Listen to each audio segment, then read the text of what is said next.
মধ্যে নেই, তবুও আপনাদের জানার জন্য বলি। তার নাম ব্রজেশ্বর।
গরিব মানুষদের যে সুখী হতে নেই, এটাই তো বিধাতার লিখন। প্রতিবেশীদের কুমন্ত্রণায় আমার মা হলেন চরিত্রহীন জমিদারের কাছে। বিয়ের রাতেই পাকল গন্ডগোল। আমার শ্বশুর পরিত্যাগ করলেন আমায় নানা কুকথা বলে।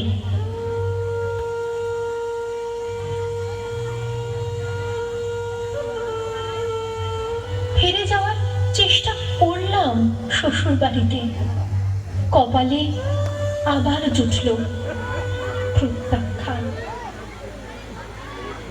ফিরে এলাম বাড়িতে, কিন্তু হায় বিধাতা, এ কি তোমার খেলা! হারালাম মাকে।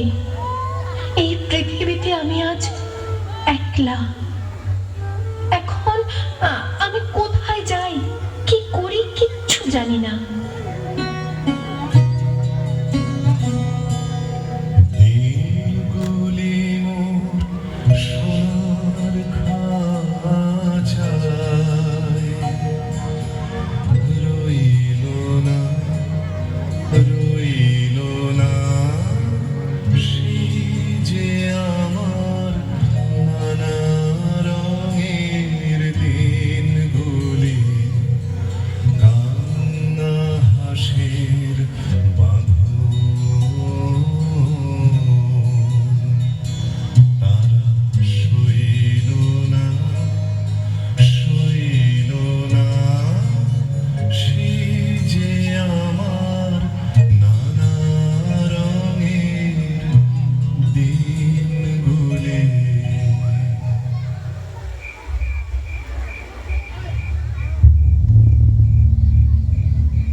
শুনলাম কোন এক জমিদারের হাতে তুলে দেবে আমাকে তার ভোগের জন্য। চোখে নেমে এলো অন্ধকার। পালকি চলল অন্ধকার জঙ্গলের পথ ধরে।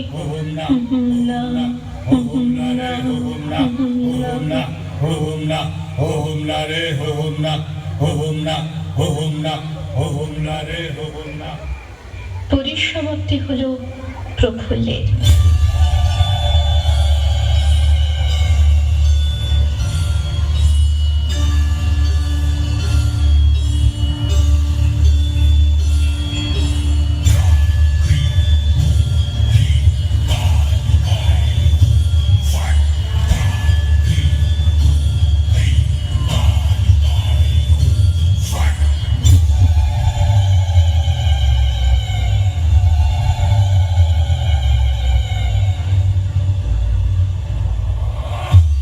ভবানী পাঠক আমার ঈশ্বর উদ্ধার করলেন আমাকে ওই জমিদার বাহিনীর হাত থেকে।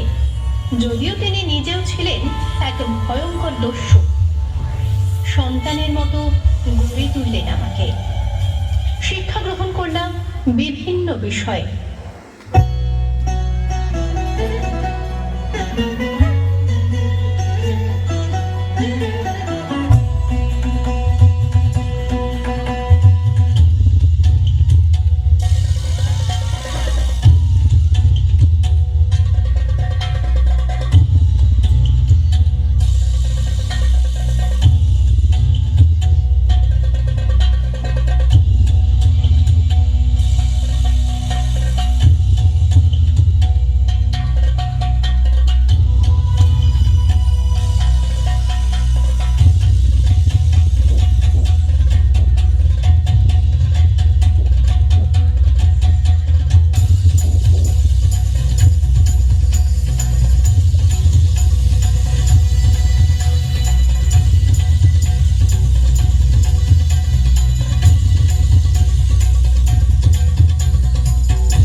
নতুন ভাবে জন্ম হলো আমার। দেবী চৌধুরানী রূপে রুখে দাঁড়ালাম গরিবের সপক্ষে, ধনীর বিরুদ্ধে।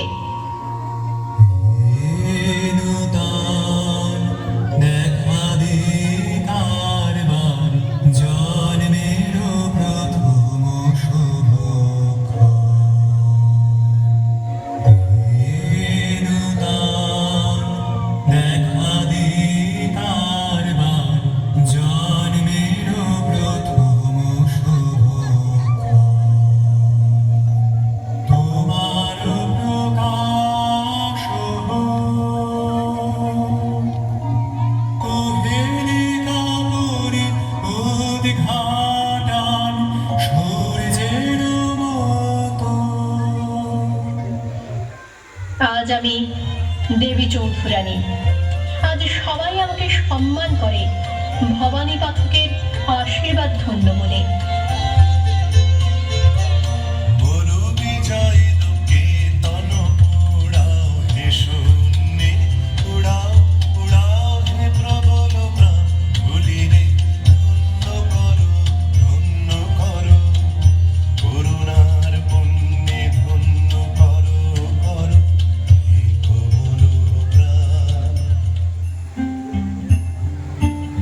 কিন্তু আজও ঘরের অন্ধকার কোণে কেঁদে চলেছে আমার মতো বহু প্রফুল্ল। কারণ তাদের হাত ধরে উদ্ধার করার জন্য ভবানী পাঠকেরাই তো আজ আর নেই, তাই হারিয়ে গেছে। কালকে দেবী